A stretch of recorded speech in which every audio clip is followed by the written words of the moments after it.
You have now thrown more power punches than some pro boxers throw in fights.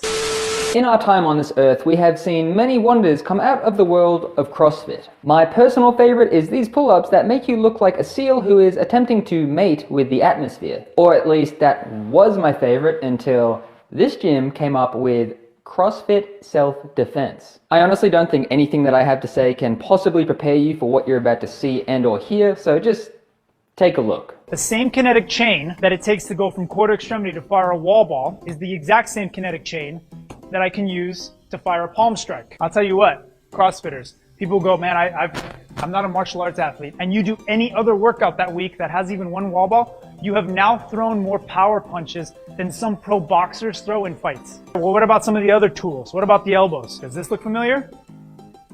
Vertical elbows, okay? Firing in a front rack position, okay?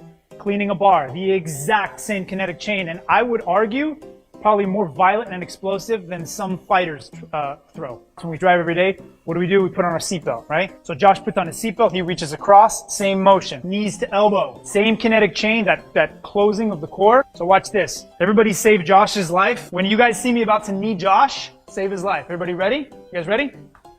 What happened? Right?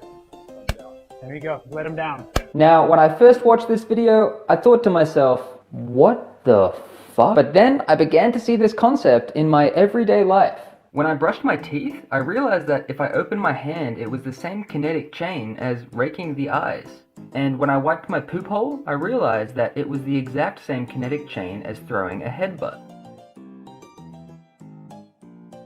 And while doing, other activities, I saw the resemblance to ground and pound.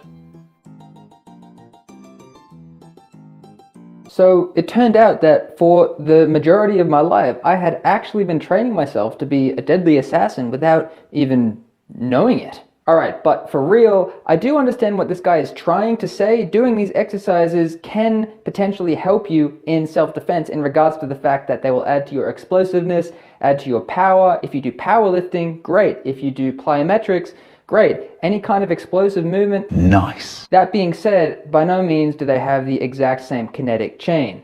Let's take a look what I'm talking about. All right, I know what you're thinking, and the answer is yes, I am in my pajamas, but I feel like I'm at that stage with you guys where I can be completely comfortable. So take it as a compliment. The movement for a wall ball or for a squat, we'll say, is you're bending down like this, and you're coming straight up and pushing. There's no rotational force of the hips in this movement, which is where you get the majority of your power when you throw a palm strike or a right straight. So if I'm throwing this hand, all the power, or the vast majority of the power, is coming from that movement. This hip moving from the back to the front. Without that, it's this.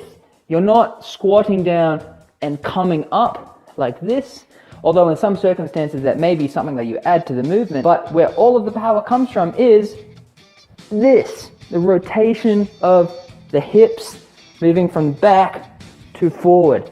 You're pushing off of your calf like that. You're pushing off with your quads like this. But then after those two things happen, or as they happen, you're rotating that hip. That's where the power comes from. That movement is not in a wall ball or in a squat. Not the same thing. And again, the same principle for an elbow. It's not this. All the power comes from the rotation of that hip. Without that hip rotating, you're doing this. And that's not an elbow. An elbow, bah. Rotating that hip, rotating that foot, just like you would throw a hook. That is where the power comes from. It's not the same thing. All right, so that's the video. I hope you guys enjoyed it. Just quickly before I go, not only do you have to subscribe to my channel in order to see my content, you also have to click the little bell notification item. It's either down here. I don't know how to orientate myself in this with the camera thing. I don't know where it is, but it's going to be somewhere. Click the little bell icon is what I'm saying. And before we go, a quick shout out to everyone who does support me on Patreon. I have had a remarkably good response since I started that. So thank you to everyone who does that. All of the contributors, which are here now. If it were not for these people, these videos would not be coming out as regularly as they do. So if you do enjoy my content, it is thanks to these people that you are seeing it regularly. On that note, goodbye, farewell, and au revoir.